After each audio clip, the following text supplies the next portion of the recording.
తెలంగాణలో ఫిరాయించిన ఎమ్మెల్యేలపైన అనర్హత వేటుకు సంబంధించి ఈరోజు 5 ఎమ్మెల్యేలపైన స్పీకర్ తుది నిర్ణయం తీసుకోబోతున్నారు. 10 మంది ఎమ్మెల్యేలు బీఆర్ఎస్ నుంచి కాంగ్రెస్ పార్టీలోకి వెళ్లారనేది అటు సుప్రీంకోర్టులో హైకోర్టులో బీఆర్ఎస్ పార్టీ పిటిషన్ దాఖలు చేసింది. సో 10 మంది ఎమ్మెల్యేలకు సంబంధించి స్పీకర్ పలుమార్లు గడువు విధించిన అంటే అటు కోర్టులు స్పీకర్ గడువు విధించాయి. 4 వారాలు డిసిషన్ తీసుకోమని ఒకసారి చెప్పాయి, 1 రోజులు డిసిషన్ తీసుకోమని ఒకసారి చెప్పాయి. హైకోర్టు సూచించింది, సుప్రీంకోర్టు సూచించింది.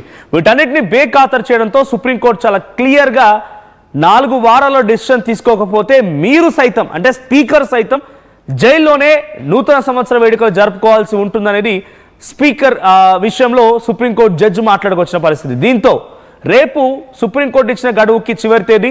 సో 5 ఎమ్మెల్యేల పైన ఈరోజు మధ్యాహ్నం 3:30 సమయంలో ఒక తుది తీర్పు వెలువడే అవకాశం ఉంది. సో ఇప్పటికే అటు ఎమ్మెల్యేలకు సంబంధించినటువంటి అడ్వకేట్లకి స్పీకర్ నోటీసులు జారీ చేశారు. సో దాంట్లో అరకపూడి గాంధీ, తెల్లం వెంకట్రావు, బండ్ల కృష్ణమోహన్ రెడ్డి, ప్రకాష్ గౌడ్లు ఉన్నారు. సో గూడెం మహిపాల్ రెడ్డి కూడా ఉన్నాడు. వీళ్ళపైన అనర్హత పిటిషన్లపై ఈరోజు స్పీకర్ నిర్ణయం తీసుకునే అవకాశం ఉంది. రేపటితో సుప్రీం గడువు ముగుస్తుండటంతో స్పీకర్ తీర్పైన ఉత్కంఠ నెలకొంది.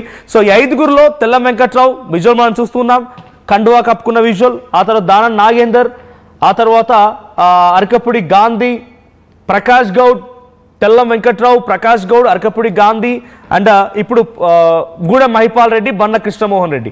ఈ 5కు సంబంధించిన ఎమ్మెల్యేల అడ్వకేట్లకు ఇప్పటికే నోటీసులు జారీ చేశారు. మధ్యాహ్నానికల్లా వారు స్పీకర్ కార్యాలయం దగ్గరికి వచ్చే అవకాశం ఉంది. మళ్ళీ ఒకసారి తుది తీర్పు వెలువరించే అవకాశం కనబడుతోంది. ఇప్పటికే పలుమార్లు విచారణ జరిగింది. అంటే మీరు వివరణ ఇవ్వండి అని చెప్పి వివరణ కోరగా పలుమార్లు అటు ఎమ్మెల్యేలకు సంబంధించిన అడ్వకేట్లు కానివ్వండి, ఎమ్మెల్యేలు కూడా వివరణ ఇచ్చారు.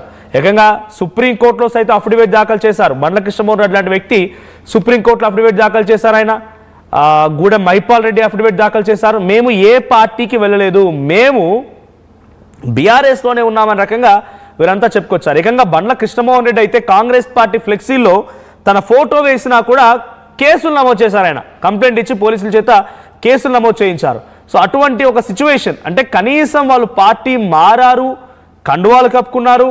కండువాలు కప్పిన తర్వాత మీడియాతో మాట్లాడుకొచ్చారు. ఎందుకు వచ్చారంటే నియోజకవర్గ అభివృద్ధి కోసం ముఖ్యమంత్రి రేవంత్ రెడ్డి సమక్షంలో కాంగ్రెస్ పార్టీ చేసినటువంటి పథకాలు, కాంగ్రెస్ పార్టీ యొక్క ప్రభుత్వ తీరు నచ్చి మేము జాయిన్ అయ్యామని చెప్పి అందరూ చెప్పుకొచ్చారు. స్వయంగా అరకపూడి గాంధీ లాంటి వ్యక్తులైతే ఆయన జాయిన్ అయిన తర్వాత ముఖ్యమంత్రి రేవంత్ రెడ్డి నివాసం దగ్గర ఆయన పార్టీ కండువా కప్పుకున్న తర్వాత నేనే ఆయనతో ఇంటర్వ్యూ చేసినప్పుడు కూడా ఆయన స్వయంగా ఎందుకు చేరారంటే 60 కోట్ల రూపాయలు ఇస్తానడం ఆ నియోజకవర్గ అభివృద్ధి కోసం, అందుకే నేను పార్టీ మారనని చెప్పుకొచ్చిన దాఖలాలు కూడా ఉన్నాయి. సో ఇటువంటి సిచ్యువేషన్ ఉంది. కానీ వాళ్ళు పార్టీ మారినా కూడా మారామని చెప్పుకోలేని ఒక లిటరల్లీ దౌర్భాగ్యమైన పరిస్థితిలోనే ఉన్నారు. వాళ్ళు ఏ పార్టీలో ఉన్నారన్న మాటని చాలా గట్టిగా ఘంటాపదంగా చెప్పలేకపోతున్నారు. సో ఈరోజు 5పై డెసిషన్ వస్తున్న నేపథ్యం ఎలా ఉంటుందో చూడాలి. మా ప్రతినిధి మధు ఉన్నారు. మధు, సో ఈరోజు 5 ఎమ్మెల్యేల పైన గూడెం మహిపాల్ రెడ్డి, తెల్లం వెంకట్రావు, అరకపూడి గాంధీ, ప్రకాష్ గౌడ్ అండ్ బండ్ల కృష్ణమోహన్ రెడ్డి, ఈ 5 పైన స్పీకర్ తుది నిర్ణయం తీసుకోబోతున్నారు.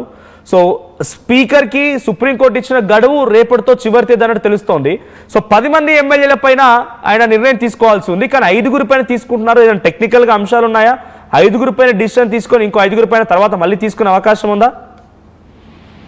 ఎగ్జాక్ట్ ఈ రోజు మరి తీర్పు స్పీకర్ ఎలాంటి నిర్ణయం ప్రకటించనున్నారు అనేటువంటి కాస్త ఉత్కంఠ కొనసాగుతుంది. యాక్చువల్గా చెప్పాలంటే ద బిగ్గెస్ట్ సంబంధించినటువంటి నిర్ణయం ఈ రోజు స్పీకర్ కనుక తీసుకుంటే ఈ 5 పైన అనర్హత వేటుపడేటువంటి అవకాశం ఉంటుంది.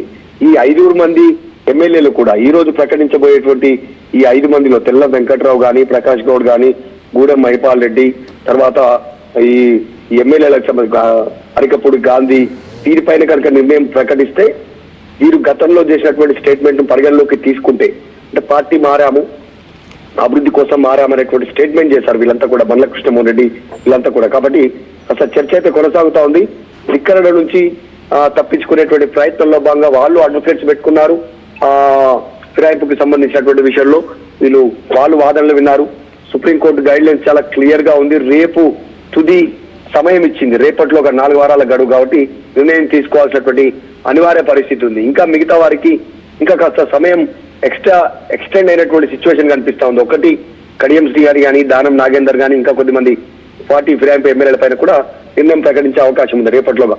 మరి ఈ రోజు స్పీకర్ ఎలాంటి నిర్ణయం ప్రకటించనున్నారు అనేటువంటిది ఐదుగురిని కనుక తప్పిస్తే వేటు వేస్తే అనర్హత వేటు వేస్తే వీరిపైన ఉప ఎన్నికలకు రంగం సిద్ధమవుతుందా అనేటువంటి చర్చ కొనసాగుతుంది. ఇప్పుడున్న పరిస్థితుల్లో మొన్న జూబ్లీస్ తర్వాత మొత్తం 10 మంది ఎమ్మెల్యేలతో రాజీనామా చేయించి వీళ్ళు అనర్హత వేటు పడితే కనుక వీళ్ళు పూర్తి స్థాయిలో వారిపైన 6 సంవత్సరాలు పోటీ చేయడానికి అవకాశం ఉండదు. కాబట్టి అట్లా కాకుండా ఈ ఐదుగురిని తప్పించి ఇంకొక ఐదుగురిని రాజీనామా చేయించి వారితో ఉప ఎన్నికలకు వెళ్ళనుందా కాంగ్రెస్ పార్టీ అనే చర్చ గత కొంతకాలంగా కొనసాగుతుంది. దానికి బేరీజు వేసుకుంటున్నారు. గ్రౌండ్ లో ఎట్లాంటి సిచ్యువేషన్ ఉంది, స్థానిక సంస్థలు పూర్తిగా అయిపోయిన తర్వాత నెక్స్ట్ ఈ రోజు చివరి సర్పంచ్ ఎన్నికలు విడతా, నెక్స్ట్ ఎంపీటీసీ జెడ్పీటీసీ అయిపోయిన తర్వాత నెక్స్ట్ ఉప ఎన్నికలకు సిద్ధంగా ఉండాలనేటువంటి ఒక సూచన చేసినట్టుగా పార్టీలో చర్చ అయితే కొనసాగుతుంది.